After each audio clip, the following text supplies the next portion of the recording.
Hello and welcome to food મંત્ર by Surabhi Vasa. આજે આપણે એક મસ્ત મજાની વાનગી બનાવી લઈએ.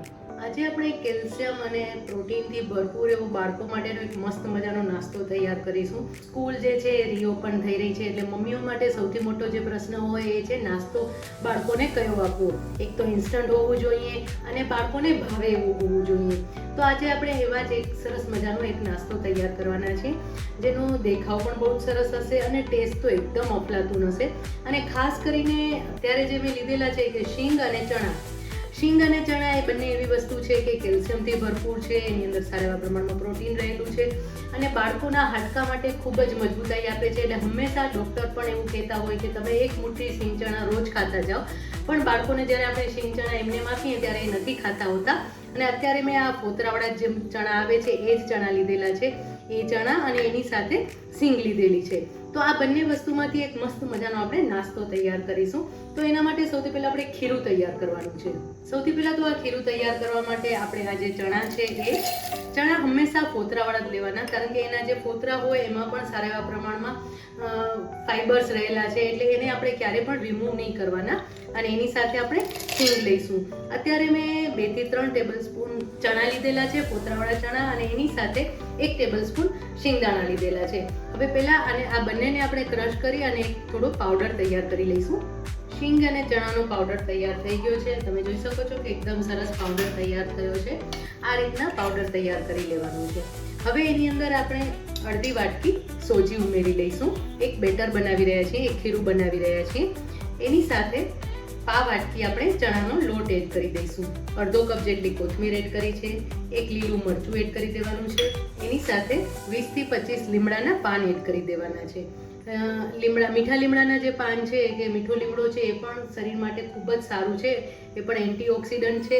એટલે હંમેશા આપણે જ્યારે મીઠા લીમડાનો ઉપયોગ કરીએ ત્યારે મોટાભાગે આપણે ફક્ત વઘારમાં કરતા હોઈએ છીએ, પણ આ રીતે જો તમે એનો ઉપયોગ કરશો તો બહુ જ સરસ એના હેલ્ધી બેનિફિટ્સ મેળવી શકશો.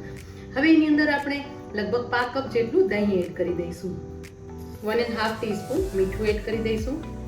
સાથે ચપટી જેટલી હળદર એડ કરીશું, કારણ કે અત્યારે આપણે કોથમીર અને લીલા મરચાં અને લીમડો લીધેલા છે, એટલે કે કોઈ પણ ગ્રીન વસ્તુ જ્યારે તમે ખીરું બનાવવામાં લેતા હો ને ત્યારે એની અંદર જો ચપટી હળદર એડ કરશો ને તો એનો કલર અને સ્વાદ બંને સરસ આવશે. હવે આ જે મિશ્રણ છે એને આપણે ક્રશ કરી લેવાનું છે, બ્લેન્ડ કરી લેવાનું છે, અને જરૂર લાગે તો આપણે એની અંદર પાણી પણ એડ કરીશું.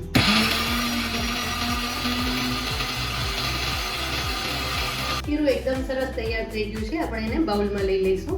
જો તમે જોઈ શકો છો કે એનો કલર કેટલો સરસ દેખાઈ રહ્યો છે, અને આવા જો અપ્પમ તૈયાર થાય તો એનો સ્વાદ બહુ જ સરસ આવે અને કલર પણ બહુ જ સરસ આવશે. હવે આ જે ખીરું છે એમાંથી આપણે અપ્પમ તૈયાર કરીશું, એટલે કે અપ્પે તૈયાર કરવાના છે.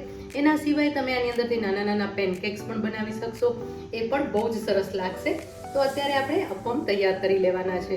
ખીરુંની કન્સિસ્ટન્સી આપણે ચેક કરી લઈશું. પહેલા તો ખીરું છે થોડું ઘટ્ટ છે, એટલે એની અંદર આપણે થોડું પાણી એડ કરીશું અને મિક્સ કરી લેવાનું છે. હજી થોડા પ્રમાણમાં આપણે પાણીની જરૂર પડશે. 5 કપ જેટલું મેં પાણી એડ કરી દીધું છે અને મિક્સ કરી લેવાનું છે. હવે જે ખીરું છે એની કન્સિસ્ટન્સી એકદમ સરસ આવી ગઈ છે. આ સ્ટેજ પર જો તમને એવું લાગે કે ખીરું વધારે ઢીલું થઈ ગયું છે તો આની અંદર લગભગ 2 ચમચી જેટલી સોજી તમે એડ કરી દેશો ને તો વધારાનું પાણી એબ્સોર્બ કરી દેશે. હવે આ ખીરું જે છે એનો કલર તમને થોડો ગ્રીન તો છે જ, પણ એની સાથે સાથે થોડા બ્લેક ડોટ્સ પણ દેખાઈ રહ્યા છે. જે આપણે ચણાના ફોતરા આપણે ક્રશ કર્યા છે ને એનો કલર છે, પણ એનો કલર પણ સરસ લાગશે અને એનો સ્વાદ પણ બહુ જ સરસ લાગે છે. હવે આની અંદર આપણે 1 ટીસ્પૂન આપણે ફ્રૂટ સોલ્ટ એડ કરી દેવાનો છે અને મિક્સ કરી લઈશું પ્રોપરલી. ફ્રૂટ સોલ્ટ એડ કર્યા પછી હળવા હાથે મિક્સ કરવાનું છે. જો તમે જોઈ શકો છો કે એનો કલર અને ટેક્સચર બંને સરસ થઈ ગયા છે, એકદમ ચેન્જ થઈ ગયા છે. ખીરું એકદમ પરફેક્ટ તૈયાર થઈ ગયું છે. હવે એના અપ્પમ તૈયાર કરી લઈશું. જો ખીરું આટલું ઘટ હોવું જોઈએ. તમે અહીંયા ઉપર દેખાય છે ને કે આવી રીતે આમ કરો તો જે થિકનેસ છે એ તમને દેખાઈ રહી છે. આવી રીતની કન્સિસ્ટન્સી એની હોવી જોઈએ. આવી રીતે એક અપ્પમ પાત્ર લેવાનું છે અને એને ગ્રીસ કરી લેવાનું છે. તેલથી આપણે ગ્રીસ કરી લઈશું. હવે આપણે જે આ તૈયાર કરેલું ખીરું છે એક એક શેલમાં ભરી લેવાનું છે.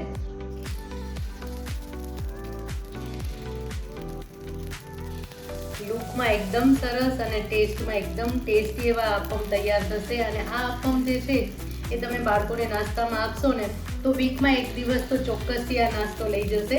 અને જે તમારે એમને હેલ્ધી ખવડાવવું છે એનો પ્રશ્ન પણ દૂર થઈ જશે. કારણ કે જ્યારે તમે કાંઈ પણ વસ્તુને હેલ્ધી બનાવો ને તો સૌથી પહેલાં તો એ આંખને ગમે એવી તમારે બનાવવી પડે છે, તો જ એનો જે લુક છે એના કારણે ખાવાની ઈચ્છા થાય છે.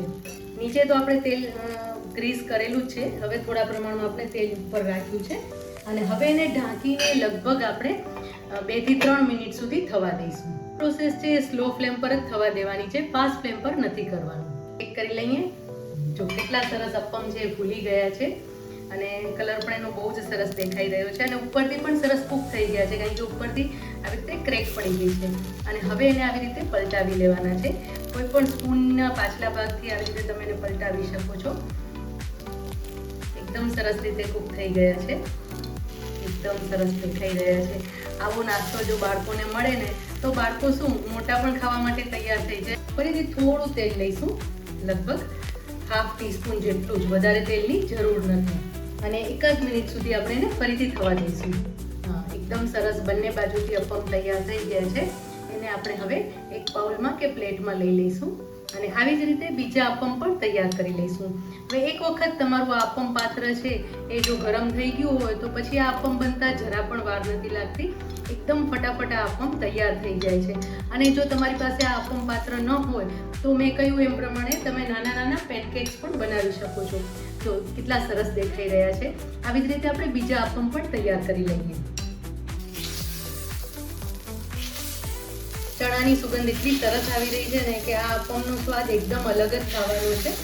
અને કોઈ ડાયટ કરતા હોય ને એના માટે પણ આ અપમ એકદમ બેસ્ટ છે કે પ્રોટીન અને કેલ્શિયમથી ભરપૂર છે અને લાઇટ છે. આમાં તેલ પણ બહુ વધારે પ્રમાણમાં નથી જોઈતો હતો, એટલે એકદમ હેલ્ધી અને ટેસ્ટી એવા આ નાસ્તો તૈયાર થઈ રહ્યો છે. ફરીથી ઢાંકીને આપણે એને લગભગ 2 થી 3 મિનિટ સુધી થવા દઈશું. તેલથી ગ્રીસ કરી લઈશું.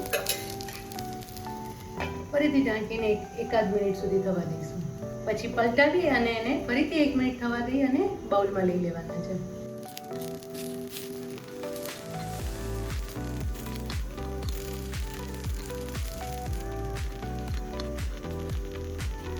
પલટાવીને ફરીથી ઢાંકીને થવા દઈશું.